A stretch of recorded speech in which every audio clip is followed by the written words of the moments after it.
Hello and welcome to episode 390 of Retro Encounter, RPGFan's weekly podcast of many topics. I'm Mike Sollosi, and listeners, if you've played a couple RPGs, you've probably, built some RPG parties, met a lot of characters, and sometimes the hero just ain't it. There's someone else in the team that you wish you could see more of, or perhaps even replace that main hero, and that's what today's episode is about. And who's going to join me for that discussion? They are Audra Bowling. Hello, hello. And Zach Wilkerson. Hello.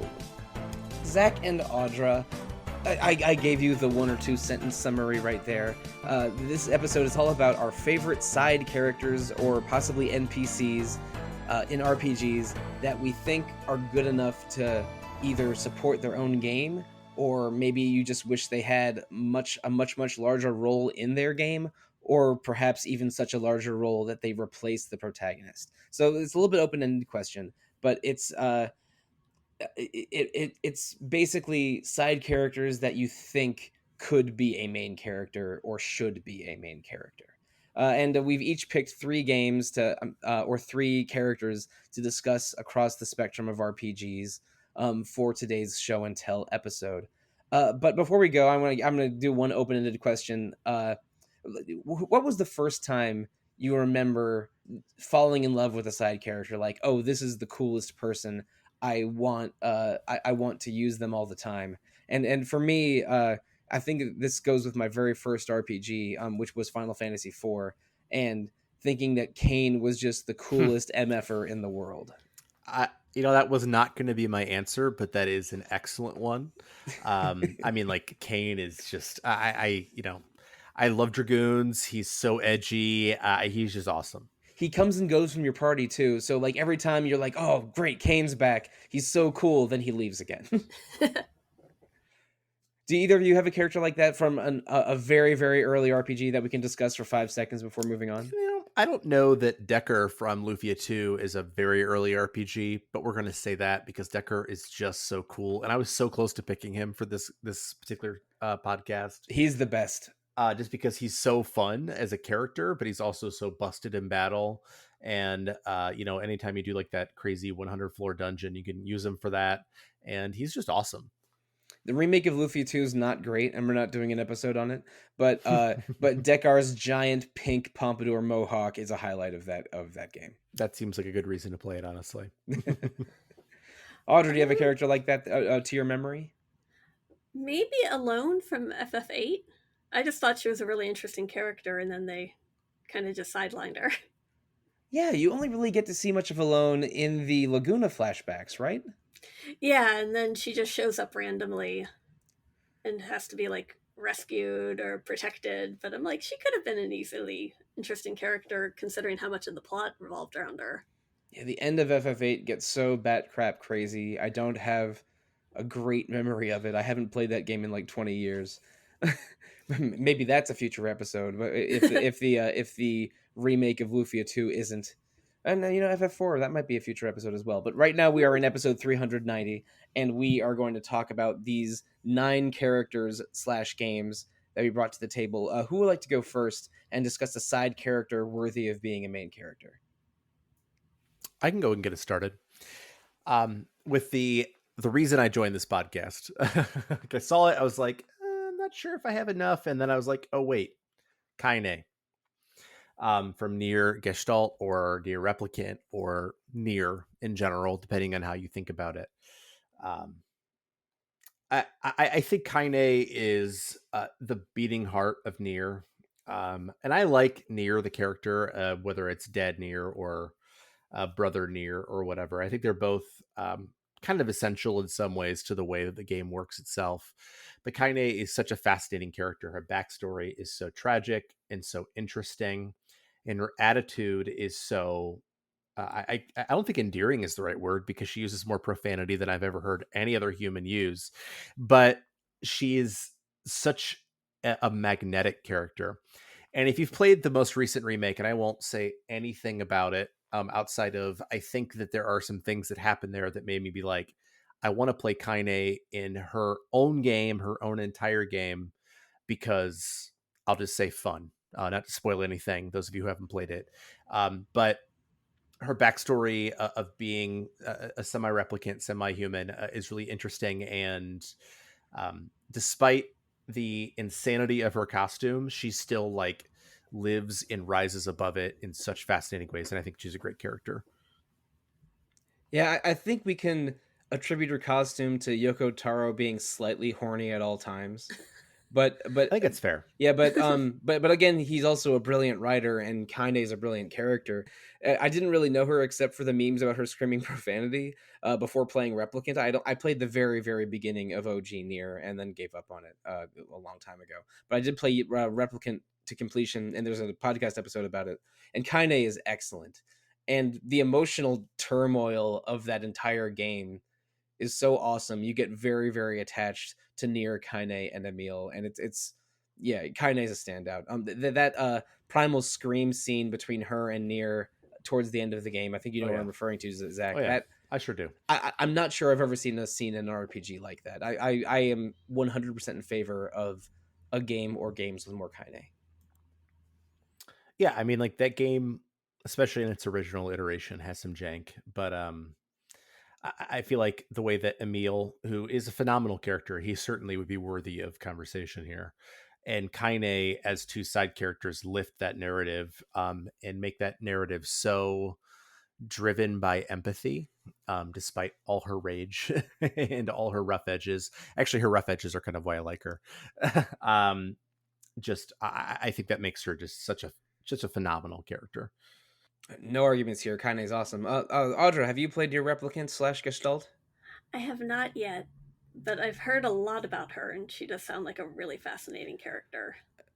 Zach is one of the grandest Nier evangelists that I know of, so take it from him. These are worth playing. Oh yeah. Okay. Oh yeah. So Audra, let's talk about one of the characters on your list here. Okay. I think I'll lean towards Vanille from Final Fantasy 13. Just because I always thought that it was odd that the story so much centered around her and she wasn't really the central focus of a lot of the cutscenes and everything. Now that's interesting because Audra, you and I played FF13 together for the podcast last year, and I thought FF13 was really interesting, but sort of flawed, but mostly fun. I'm a little surprised at the choice of Vanille though. What has you choosing Vanille over say Fang or /Fang for this answer? Well, mainly because Vanille kind of, without her, the storyline wouldn't have even happened with like Sarah getting involved or Daj and Zaj. So she's kind of like the driving force behind even like Fang joining up with them and stuff is because of Vanille. That is true. Okay, we're probably going to casually spoil several of the games on the lists here, but let's not let's stop short of going all the way spoiling these. Okay. Vanille and Fang are sort of connected characters that are central to the story, but Vanille sort of interacts with your party early, and while Fang joins later. And I think Vanille goes from being a pretty annoying character early on, then switching to being, oh, this is actually crucial, and her story is super interesting once more of the plot cards are on the table. She's an excellent deconstruction of like the cheerful, bouncy girl character, I think. She eventually is a cheerful. She's a deconstruction of that role. Early on, she's just one of those, and I don't love a lot of those, which I guess is a personal thing. But yeah, it's a very interesting choice. I don't think I would want her replacing Lightning because again, my two favorite characters of the playable cast are Lightning and Fang by a long shot. Maybe I just like Dragoons because Fang is your team's Dragoon. I could see Fang being a good main character too. She kind of carries any scene she's in. I would be down for a Vanille plus Fang adventure. Maybe that's the answer here. Ooh, they could do like a prequel with them on somewhere else. Oh yeah, they're from where they're from, right? Yes. That's not bad. Zach, what are your thoughts on FF13 and Vanille? My thoughts are that's the only single player Final Fantasy game I have not beaten or played really. So For me, that's FF15. Yeah. But mercifully, no one's chosen an FF15 character on this for this episode. I actually think I considered an FF15 character, Ignis. So yeah. I considered a lot of Final Fantasy characters for this one. Yeah, so- same here. Same here. I did too, but both of you went the Square Enix route a little bit, so I didn't go for the low hanging fruit and pick Vaughn from FF12. That was one I thought I was sure someone would pick, but he didn't. So listeners, if you're expecting Vaughn from FF12, sorry. Yeah, I was definitely considering a Bosch or a Balthier, but like it's like that's One that's could been even done. say Ashy. Yeah, exactly. I would think that basically anyone besides Vaughn and Pinello is a bigger main character candidate than Vaughn and Pinello. That's a fair point. Fran could be the main character. Fran is delightful, so absolutely. They'd have to reframe the story a little bit, but yeah, Fran could pull it off, and I guess so could Vanille. Yes, she would be quite an interesting one, I think. That's interesting. And you know what would be more interesting is maybe seeing some more move sets out of her yo-yo candelabra. Yes, or whatever the killer yo-yos. Yeah, whatever the hell you call that weapon. Yeah, Zach, imagine like a lacrosse stick with 4 yo-yos attached that you whip out like a fishing rod. And that's that makes that sounds fantastic. That's an RPG ass weapon if I've ever seen exactly. one. Yeah, I love it. All right.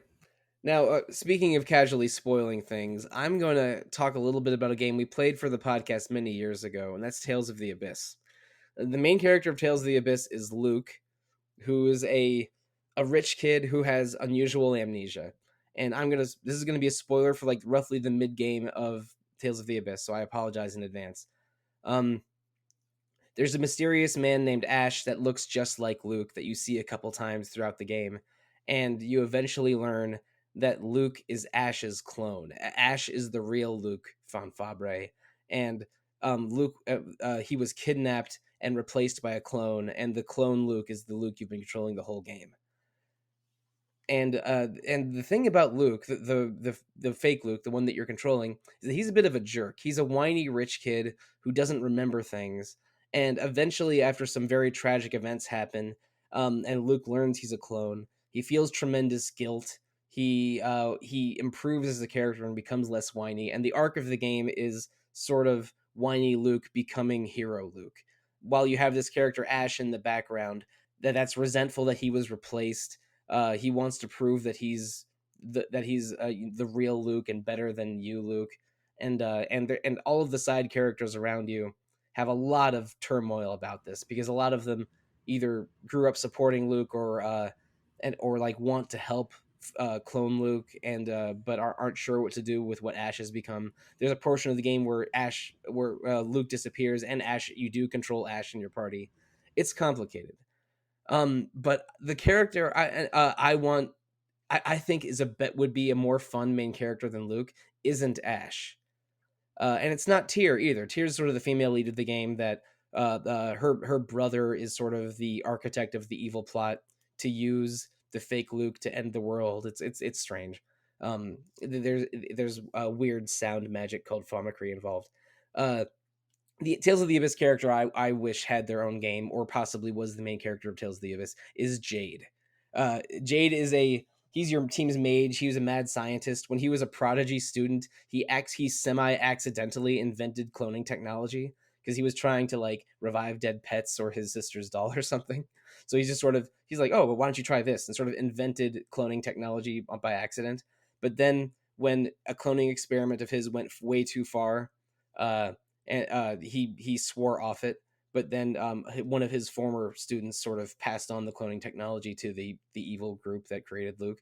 So like and Jade is sarcastic and hilarious and a bit of a misanthrope and has no patience for anyone's BS, and I wish she had a full game and possibly replaced the overly whiny Luke and the overly edgelord Ash. So yeah, have you guys played Tales of the Abyss? I have not yet. I watched the anime. If that's I know of the story a little bit. Yeah, that's part of the way there. I'm sorry if I've spoiled too much for either of you. Oh no, that's okay for me, at least.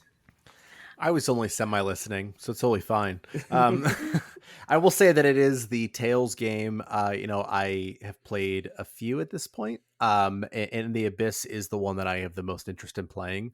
Just a question of digging out my 3DS and putting in my game cartridge and spending the 75 hours I think I have to put into that one. I'm trying to remember how long that game is. Maybe it's closer to 50. Alana But always tells me it's a pretty long one, but that doesn't, I mean, we'll see. But like, I want to play it a lot, and everything you've said has made me think like this sounds like a Tales game that I would really like. it's very, Yeah. very good. I'm not gonna speak for the entire community here, but it's in my personal top 3 of Tales games. Yeah, I mean, I think that it's like that or Vesperia for most people, right? So Vesperia is probably my number 1.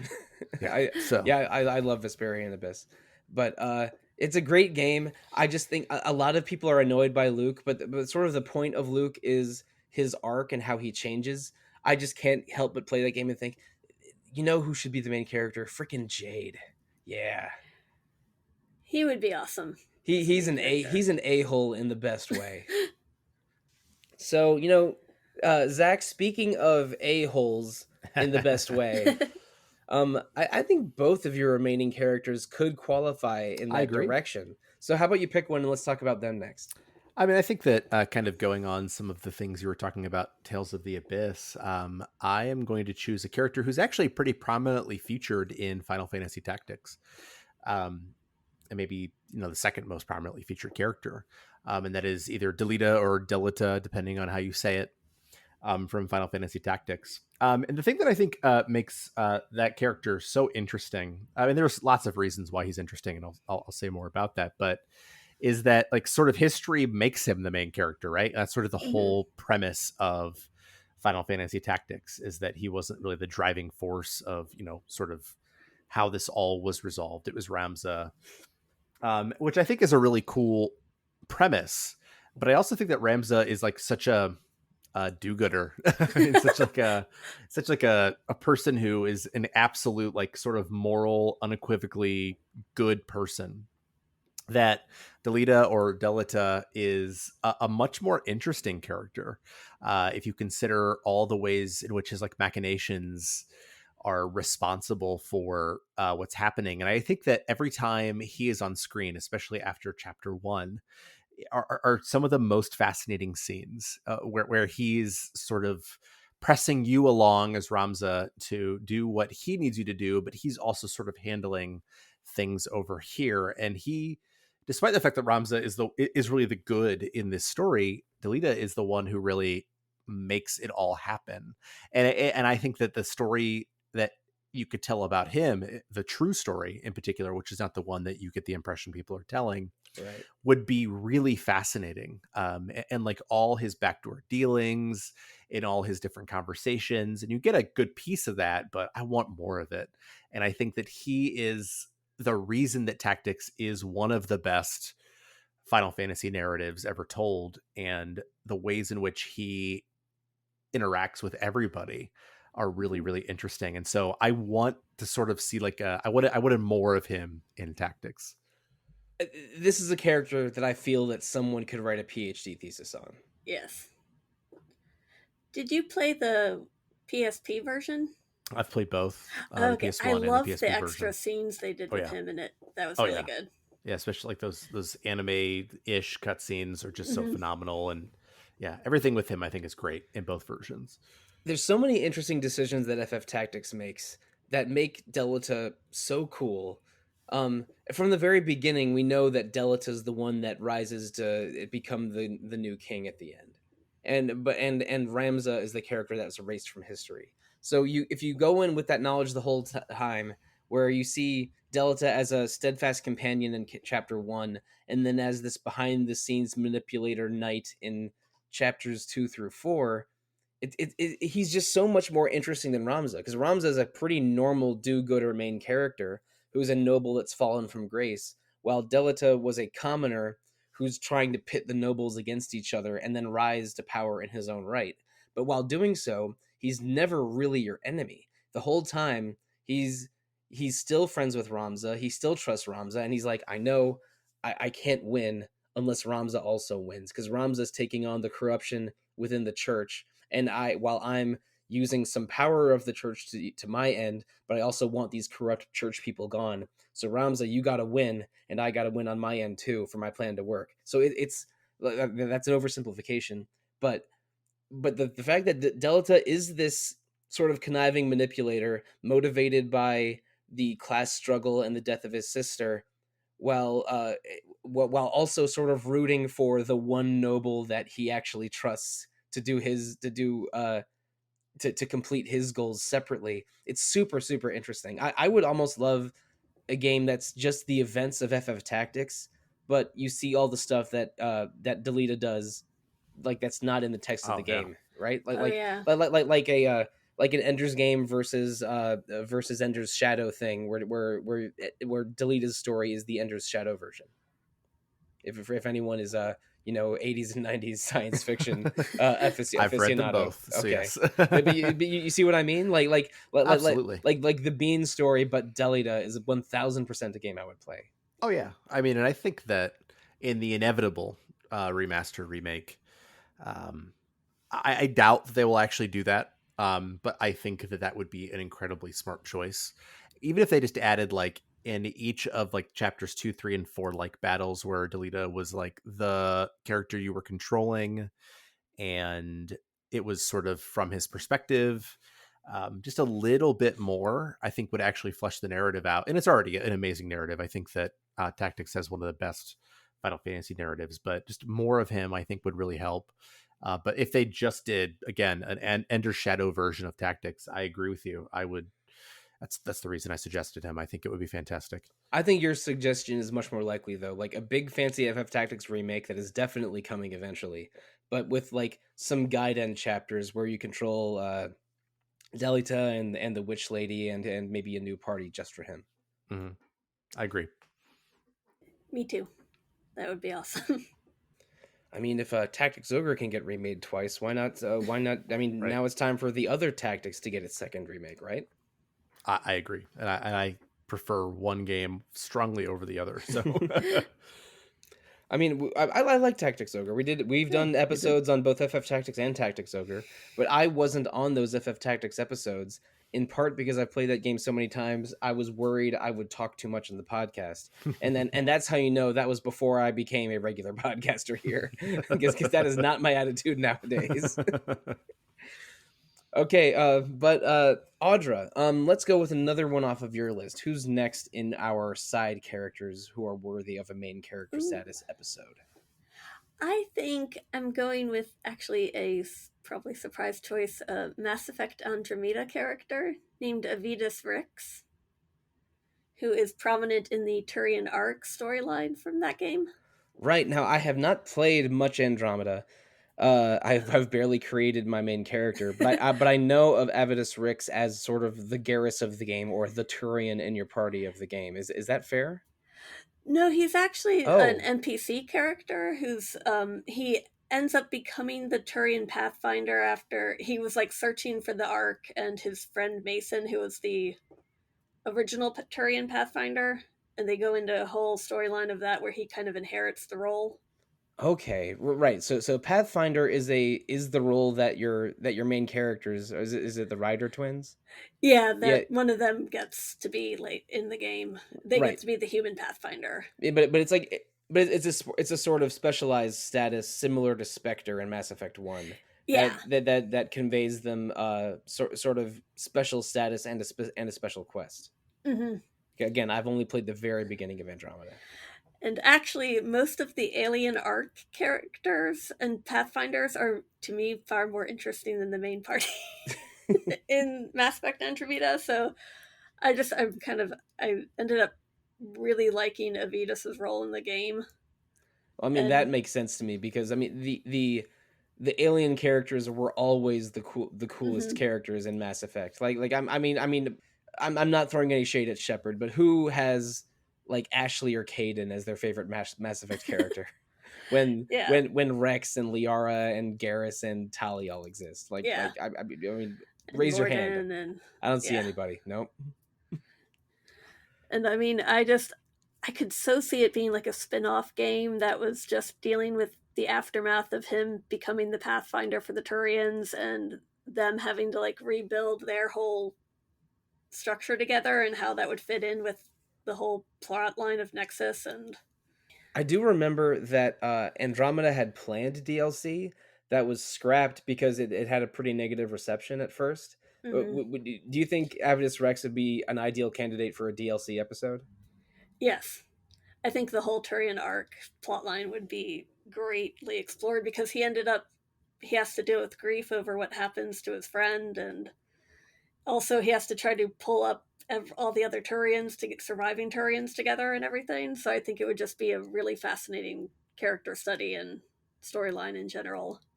And they could tie it into the Quarian arc that they never got around to doing because of the DLC. You can't see me doing this, but I'm nodding in acknowledgement and curiosity.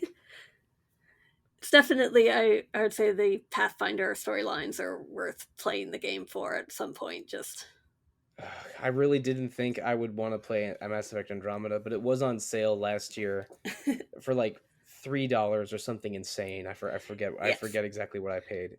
Totally worth that price. Oh man. I think I even said on the Mass Effect episodes last year that we wouldn't do an Andromeda episode, and now I'm dangerously close to changing my mind on that. Anyway, Zach, have you played any Mass Effect at all, or Andromeda in particular? No, I haven't. Yeah. I mean, I think you and I have had this conversation probably. Yeah, it's a white whale for me. I'm playing my first Soulsborne game now, which I'm sure we'll talk about more soon enough. But after that, that's like my biggest blind spot. I really want to play Mass Effect. Oh, they're good, dude. They are so good. Yeah, I believe you. I'm someone who counts the number of shooters he loves on one hand, and I think 3 of those fingers are Mass Effect. Yeah, I like a lot of shooters. Mine. So yeah, they're excellent, and maybe Andromeda isn't quite the black sheep of game I thought it was, or maybe it is the black sheep of the series, but at least parts of it are good, including Avidus Rex. Yes, there's potential in the plot. Yeah, I think it's like an over-promising thing.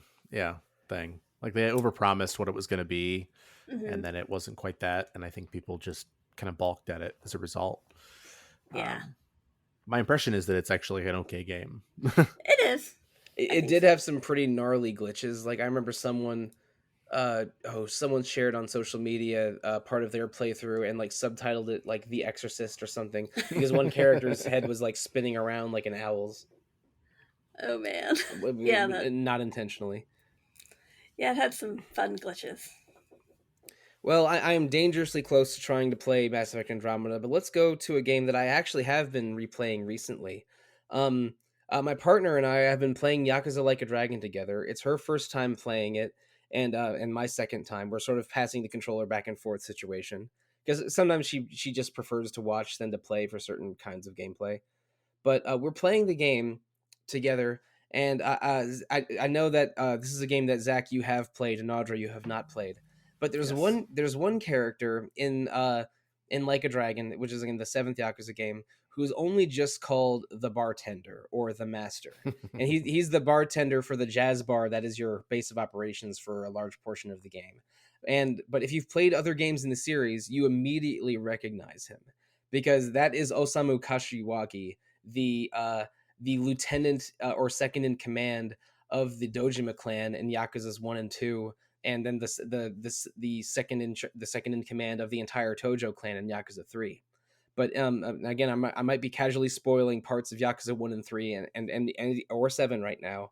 But he appears to die in Yakuza 3, gunned down by I think it's literally by machine guns from a helicopter. But then he I think they say in Yakuza 3 he dies of his injuries. But he was a mentor character to Kiryu and others. Because, again, Kashiwagi was the best friend of Kiryu's father figure, Shintaro Kazama. And at the end of Yakuza 1, you learn that Kazama founded the orphanage where Kiryu and Yumi and Nishikiyama grew up at because Kazama was an elite Yakuza assassin. And whenever and he founded the orphanage to take care of the orphaned children of the people he killed. Which is an intense reveal towards the end of Yakuza 1. And then Kiryu decides to found his own orphanage, but with sort of a nobler original goal, and in Yakuza 3. So the thing about Kashiwagi is that there's so many just empty points of his story. We know that he was the best friend of an elite Yakuza assassin, and they rose through the ranks together to be sort of higher ups in a mid-tier family in Yakuza 0, and then sort of at the very top of the food chain, or near the top of the food chain and by the time Yakuza 1 happens. And Yakuza 0 is 1988, Yakuza 1 is 2005, I think. So I think Kashiwagi could either make his own game from like a game taking place in the 60s or 70s, when he is rising through the ranks in a very different era of Japanese organized crime. Like either a Kazama game would be cool too, but I like Kashiwagi more because he's not like the elite assassin. He's the other elite assassin that we don't hear about. And that's interesting to me. And also, what happened between Yakuza 3 and Yakuza Like a Dragon for something like 10 years? Kashiwagi fakes his death, maybe with the help of Arakawa, because Arakawa mentions that in Yakuza 7 that when someone fakes his death, he sneaks them into the hobo camp in Yokohama and lets them find their own way. So like maybe through a Masumi Arakawa connection, Kashiwagi fakes his death and lives in Yokohama for 10 years. I think either of those stories would be a great Yakuza game, or great Like a Dragon game. I still need to wean myself off of the old title. But yeah, Kashiwagi is one of those Like a Dragon side characters who shows up a lot, and he's always cool, but you always think that there's more there, and he has seen some crap in his days. So I'm not saying he should replace Kasuga or Kiryu in any Yakuza game, but I think a side game or a flashback game about Kashiwagi is something a lot of fans would absolutely adore. I mean, that's fascinating because I have beaten one mainline Like a Dragon game, and I had literally no idea that he was a significant character previously, except for like that they sort of hinted that he was like someone cool that you should think was cool. And he was cool too. Like he was just like an interesting character because he like when you said his name, I was like, who's that? I'm like, oh, the bartender. Oh yeah, I remember him. And so yeah, I think that whole backstory is really fascinating.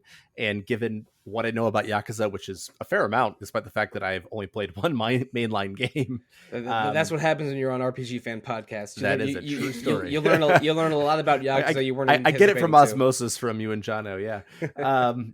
It certainly sounds like something that I would want to play. And again, like Yakuza games are something that I want to play more of. It's just like every time I think about it, it overwhelms me. I'm like, oh, I could play that, but then like there's like 1,000 side stories, and how many am I going to do? I want to do them all. I can't do them all. Oh, don't play it then. But that sounds really fascinating to me. Yeah, he sounds like he'd be a really interesting character to explore more in a side game.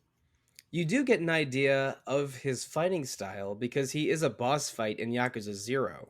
Kiryu doesn't fight him. Majima fights him. So he's like, Kiryu, grew up with Kashiwagi as sort of one of his mentor figures, but Majima only knows him as a Yakuza from a different clan. So that there's like, you get a surprise boss fight against Kashiwagi, and he has this really stylish, like sort of rigid karate fighting style that no one else in the series really has. So there's a lot of reasons I would like to see Kashiwagi star in his own Like a Dragon game. I'm not sure we'll get it, but his Japanese voice actor has been there for almost 20 years by now, and his voice in the English dub of Like a Dragon / Like a Dragon 7 is David Hayter, Solid Snake. Yeah, that's a cool note, even though I'm not sure they could get David Hayter to voice him for a full game. So that was me going on one of my Like a Dragon diatribes. Now let's go to another one of us talking about one of our pet series. Zach, I was real excited when when I saw your third character here on the list, because this is, I don't know. I mean, Lunar 2 has so many good characters. It's true. Yeah, I think multiple of them could be a candidate for this episode. I agree. Let's talk about the one you picked. I mean, I considered Leo, and the real reason I'm thinking about this is 'cause I'm watching my partner play through Eternal Blue Complete for the first time right now. Um, and I considered Leo. I think a backstory with Lucia would be interesting. I considered Dine from Silver Star Story, and sort of like looking at like sort of a prequel series.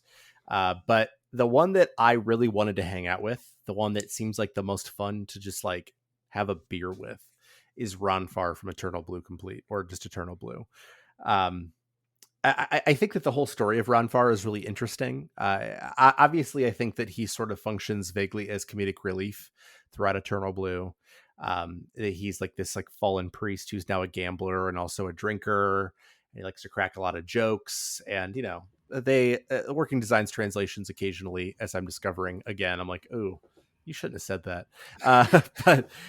But he's just like so charming. But I think that his backstory with Mari is really interesting, where you know, the sort of the sister of Leo, who's now you know, one of the members of the sort of, I don't know what the right word for it is, the chosen, I think is the right term, but the Althena cult almost. Yeah, one of the like lieutenants in the evil faction, sort of. Yeah, exactly.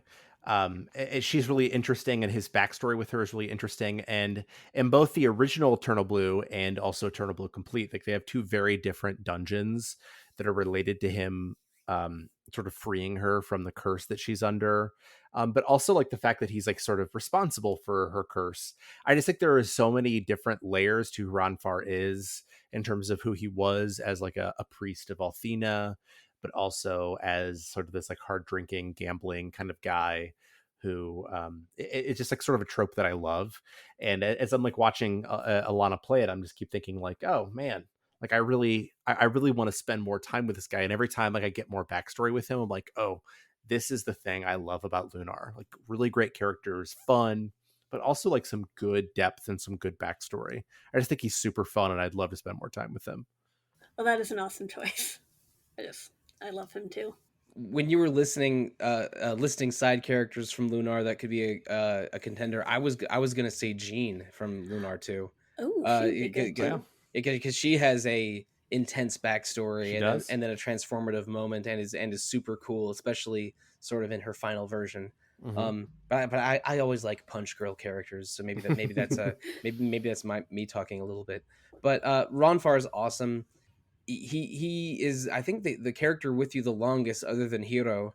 But Yes. I mean, let's be honest. Hiro is a little bland. Is he really that much different from Alex from Lunar One? You know, I actually kind of find him charming, because Alana just listened to like some of the podcasts you guys did about Eternal Blue while she's playing through it, and she's like, "Man, I feel like they're giving Hero kind of a bad rap." I probably did. Well, you also called him Alex the whole time, which I remember that. I haven't listened to them, but I did accidentally call him Alex multiple times. I remember that vividly. But I think that he's like, you know, he's sort of like a fun, like kind of doofy kind of guy who's got a little more of a personality than Alex does. And I just very recently played the Sega CD version of Lunar Silver Star Story, and Alex is a silent protagonist. So like, that's right. No, he has one line in the entire game. Right, exactly. Yeah. Mm-hmm. And so like watching this in comparison to that, which is sort of what inspired her to play it, I was like, oh, Hero's got so much personality. So I think he's fun and he's fine. But yeah, I think all the rest of the characters, Jean, Ronfar, Leo, or also the character Mystere, who's the best character, let's be honest. Man, I still have not figured out who Mystere really is. And it has been decades since I first played Lunar. But yeah, maybe Mystere is the real candidate for someone to get their own game. I mean, even Lamina is super fun. You can see like elements of both of her... both her parents, yeah. Or her like, ancestors, distant ancestors, yeah. She's super fun. I just think the characters in Eternal Blue are delightful, and I think Ronfar is the most delightful. I mean, I don't know how hot this take is. I like Lunar 2 more than Lunar 1, and it is... I too, actually. But I think that's a common assessment, actually. Maybe it is. I don't know what the temperature of the fan base is exactly. But I think why I do is largely because of the side characters, especially since each of them sort of has a corresponding member of the evil organization that deepens their own character when you confront them. With Ronfar's being Maori, and then, you know, a lot of Tales games do that too. Maybe that's why I like several of them. Whenever there's like an evil group of enemies, like each one, like one will correspond to each of your party members. I don't know. I love that every time. Maybe it's a tokusatsu thing, but I was about to say the exact same thing. yeah. but Ronfar is awesome. An absolute, like, I would play a prequel game about young Ronfar. I would play a sequel game about Ronfar. You know, like Ronfar's big day out. But I also think that like all four of your main partners, and plus the absolutely opaque Myster are more interesting than Hiro. Poor Hero. I mean, I don't disagree. I just think Hero's like a really good protagonist for the narrative, and he's fun, and I don't know. I just think his relationship with everybody and Lucia are really great, and I think he's delightful. But you know, I agree that the rest of the main party all way more charming, way more interesting. And Ronfar's a standout among them. Yes. Like I would say that I like sort of the main characters of Lunar 2 more than their corresponding character in Lunar 1, but maybe not Ronfar versus Jessica, but only because Jessica's like the best Lunar 1 character. Oh, for sure. You know what I mean? I love Kyle too. Yeah. I like Kyle as well, but I also really like Leo. God, do I need to replay both of them? The answer is yes. Maybe I should. I mean, mean, essentially just replayed both of them, and they're still a delight. Those podcasts were in 2018, and I would replay these games. Lunar 1 and 2 are special. Mm-hmm. Agreed. But Audra, if you don't mind me saying so, I'm not sure the next game we're talking about is quite as special to me as Lunar 2 Eternal Blue, but because I haven't played this one. But so I think some explaining is in order. Tell us a little bit about your final choice for this episode. My final choice is Avril from Wild Arms 5, which is an okay game. It's not the best Wild Arms. It has a great battle system, and that's about all I can say for it, really. There's a lot left in the storyline that could be left of desire, but like Avril is actually one of the best characters in it. And she gets kind of overshadowed, even though the storyline actually revolves around her, because she's the mysterious girl who can do like special magic and stuff that the main character Dean and his friend Rebecca find, like in a artificial golem's arms at one point. And it's supposed to be her quest to find her memories and figure out who she is actually like the driving force of the game. So I just felt like she kind of deserved to be the main character in a narrative that was mainly about her. But then they also throw in this FF time loop storyline. FF1 time loop, where she gets stuck in... I'm spoiling it, but basically in order for everybody else to be happy and stuff, she has to be stuck in this time loop repeating the events of the game ad nauseum. And I felt horrible for her because that no one should have to do that to begin with. And then I'm like, if they could do a spin-off where she actually manages to break free of the time loop, that would be a really interesting plotline for the game. Okay, now, all right, I've played quite a lot of Wild Arms 1 and 3, but didn't finish either of them. So I'm coming from some ignorance here. But Wild Arms is already a mishmash of things. It's a sort of spaghetti western aesthetic, but also like Mad Max in the desert kind of.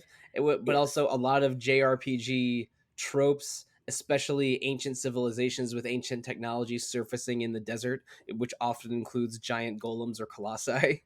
Yes. Which is so like Wild Arms is such a specific mix of things. And Avril is sort of connected to that ancient civilization, ancient technology, lost magic portion of the that piece of the Wild Arms pie. But also she's in like a eternal Groundhog Day scenario. Yes. Wow. Maybe she does deserve an epilogue, a Lunar 2 style epilogue that that makes a sort of dark or less satisfying ending into something better. I agree. I think she does. It would have been much a better ending because no one needed to repeat "Get Over the Wall" 50 bajillion times, which is like an inside joke from that game. Oh boy. I probably should play more Wild Arms. I've thought about going back to my playthrough of Wild Arms 3 because that game's cool. It was just too much video game for for the window I was trying to fit it in. Yeah, I like the Wild Arms series generally. Wild Arms 5 is like the odd one out in that it has a fantastic battle system, but because they use the Hex battle system from Wild Arms 4 in it, and that was just really great strategic mixed with turn-based and everything. And it's probably better than Wild Arms 3's strategy of everyone runs around like a maniac and then pauses to try to figure out area of effect attacks. Yeah. But it's just, unfortunately for Wild Arms 5, the storyline is not quite as good as the other ones. But maybe Avril deserves a little bit more shine. Yes, she does. Zach, have you played any Wild Arms, or maybe 5 specifically? I have not played 5. I've played 1. I remember it barely because I played it basically when it came out. And I think I was actually originally signed up for those Wild Arms 3 podcasts, but just time got away from me. So I want to play more Wild Arms, but because I love sort of spaghetti westerns and give me a Sergio Leone movie, and I'm there every day. I think 1, 2, and happened. I think 1, 2, and 3 are downloadable on PSN. For a while, Wild Arms 2 was free, and I just got that one as a matter of course. Yeah. So they're somewhat accessible, at least, which is not always the case for the RPGs we talk about. Mm-hmm. No, it's a fun series. I've really enjoyed it, and I am so excited it's getting a spiritual successor. But that's a different. Oh thing. Yeah, when those come out. I'm gonna hope and pray they come out. They are excellent candidates for spoiler casts or dedicated episodes. I'm really, really excited for both of those spiritual successors to Wild Arms and Shadow Hearts, as it were. But speaking of RPGs with great battle systems, the last game on my list for today is one of my favorite series of RPGs that I've only been getting into the last 10 years or so.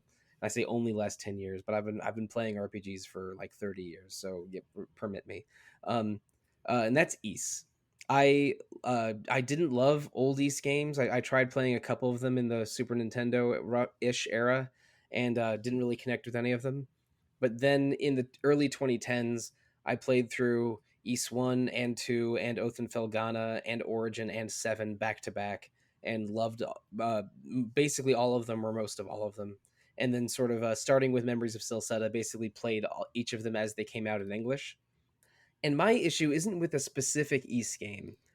My issue is with, ironically, a character that I love, but I also think is not necessary most of the time. And that's the Ys protagonist, Adol Kristen. In almost every Ys game, Adol is an outsider to some conflict, gets dropped in it randomly, and then becomes the hero and fixes it himself. And as I've played through multiple Ys games, I sort of think to myself, is like, is this really necessary, Adol? in Oath and Felghana, you just go there with your best friend Dogi, and you resolve what happened between Dogi's best friends, Chester and Elena, who are brother and sister, and end up saving them, saving them in the end.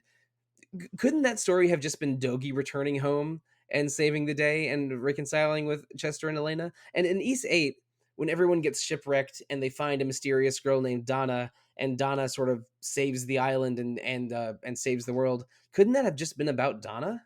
Very true.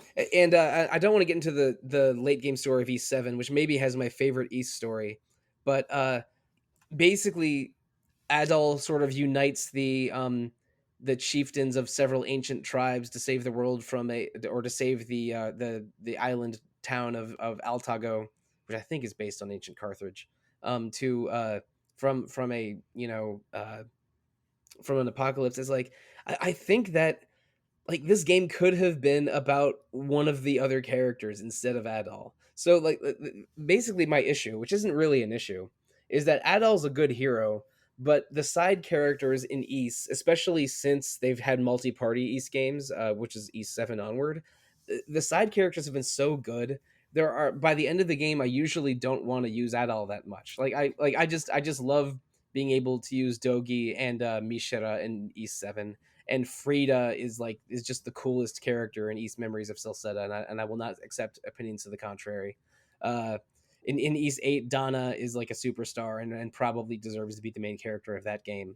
And in East 9, like Adol's cool, but there's just so many cool characters in the East series. I think they need to do another East Origin and give us an East game that's not about Adol.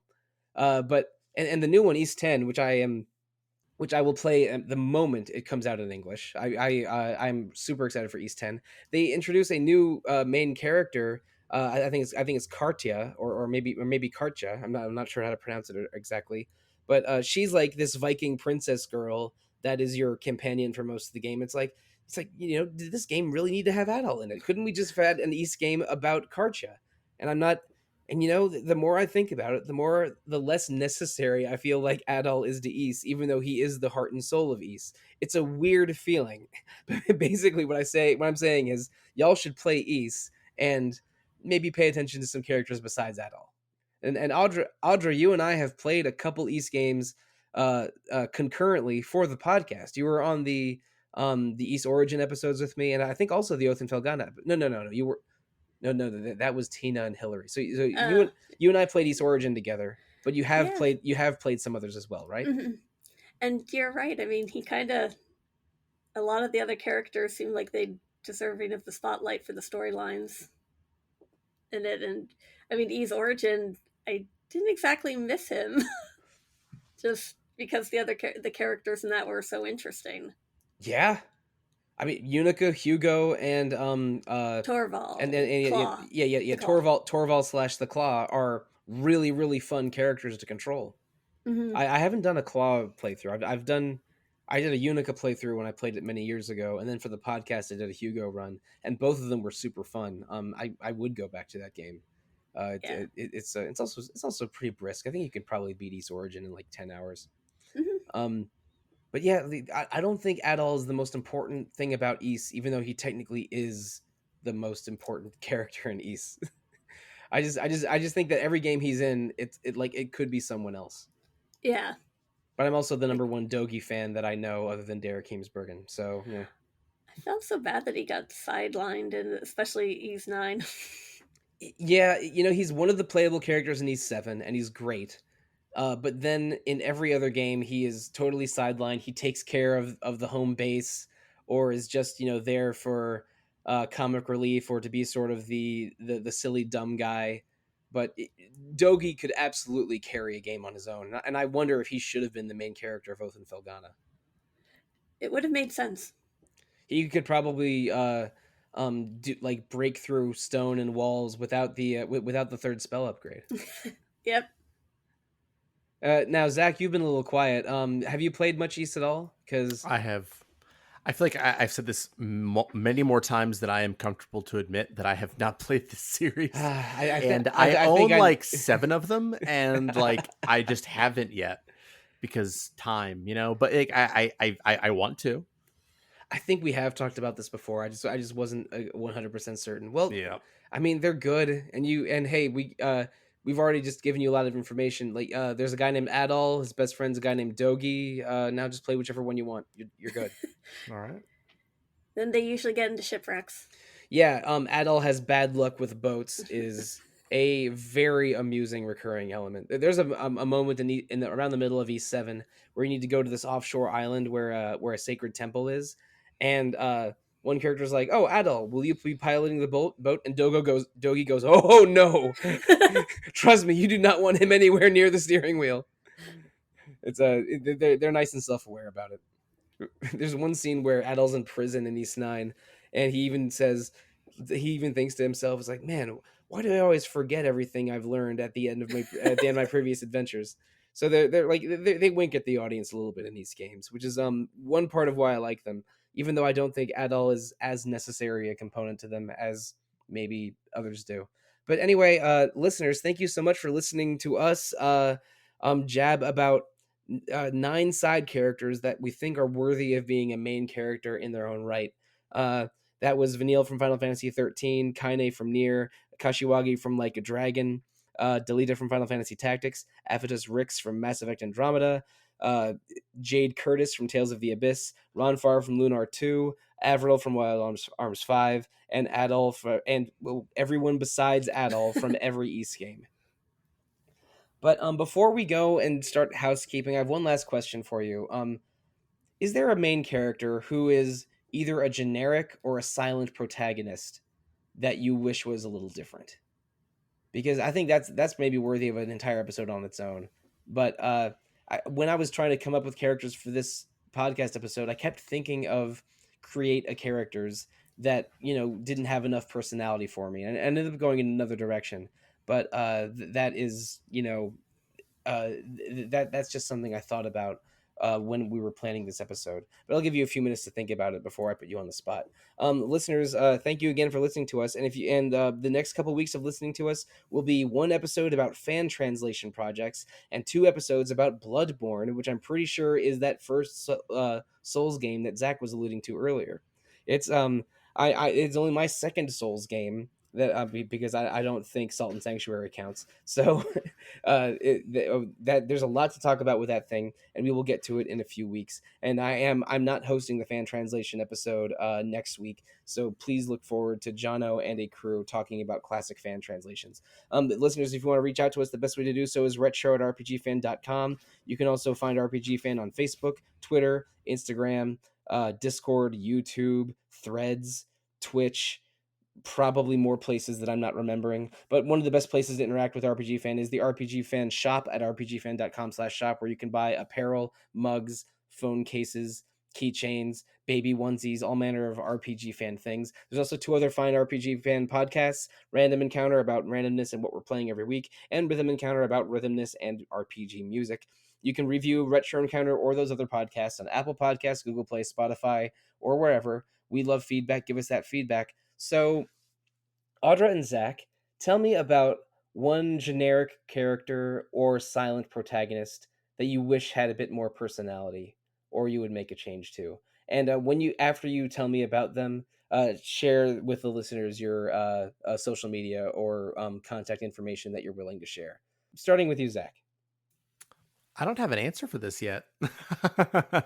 I don't know. Because I think that there are plenty of silent protagonists who have a lot of personality in their own way. I think about the Persona series in particular, and I think they're all really interesting in their own way. But like one who I would change, man, that's a tough question.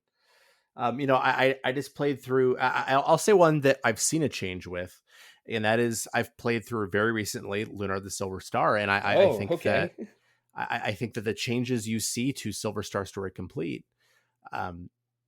really bring a lot to the game. I think that the Silver Star spoiler review that some people might see, but I think that even like the little bit of personality they add to Alex makes a significant difference. And so that would probably be my answer. I was thinking about this the whole time you were talking, and I had a hard time coming up with a good answer, but that's probably the best one I can think of. I did spring this on you as a surprise, so that is my fault a little bit. But Zach, how can listeners find you? Oh, sorry. You can find me by emailing me, zachw@rpgfan.com, or you can find me on RPGFan's Discord at zachw. Now, Audra, what's a silent protagonist or created character that you think could benefit from a change? Ooh, I think I'm leaning towards the main character in Dragon Quest IV. Okay. Just because, I mean, they even have like the inside joke when you're talking to an NPC at one point where they're like, "Is it a man or a woman? I can't tell. A man or a woman? I can't tell." And stuff. And I just was like, it would have been interesting if they'd been able to, because all of the other party members have so much personality in that game and stuff, like maybe flushed them out more. That's interesting because my answer is similar to yours, Audra, but for a different reason. But how can listeners find you? Oh, Audra B at rpgfan.com, email. Excellent. Now, I was also thinking of a Dragon Quest game, specifically a Dragon Quest game where the side characters are all incredible, and the main character is, a silent protagonist like every Dragon Quest main character. And that's maybe my favorite game of the entire 2010s, Dragon Quest XI. And the Luminary in Dragon Quest XI is great. I truly love him. but I sort of love the other 7 main characters more, and that got me thinking. Like Dragon Quest IV, Audra, and Dragon Quest III and 9, you were allowed to you're allowed to choose the sex of your main character, and that got me thinking. Like, would Dragon Quest XI be better, worse, or the same if the main character was a woman? Ah. And I'm and the whole and as I was thinking about it, it's like, you know what? I think they could have basically the same game and just change the character model and it would be fine.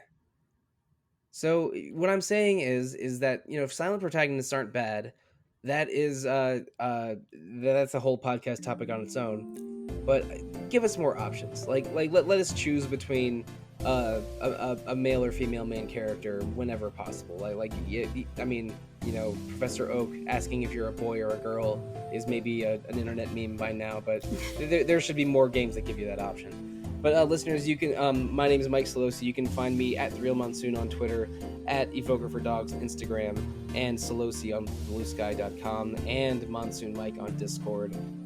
Thank you. Good night and good luck.